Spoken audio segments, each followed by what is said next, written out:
جميع الكتائب، يعني سرى كتيبة المجدوب.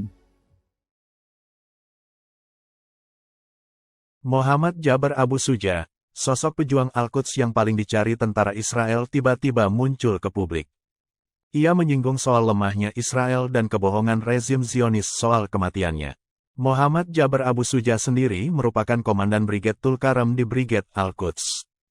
Abu Suja muncul setelah diwawancara oleh media Al-Mayadin, sementara selama ini ia dikejar oleh tentara pendudukan Israel. Tentara Israel bahkan gagal membunuhnya 3 atau 4 kali, setelah menjadi sasaran operasi yang secara khusus ditujukan kepadanya.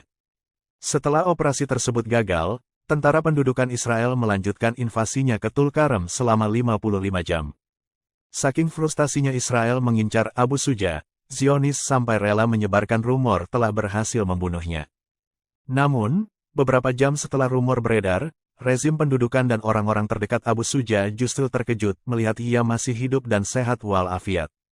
Dikutip dari Al-Mayadin via Tribun News, Sabtu tanggal 17 Agustus tahun 2024, Abu Suja lantas mengolok-olok Israel dengan menganalogikannya lebih rapuh daripada jaring laba-laba.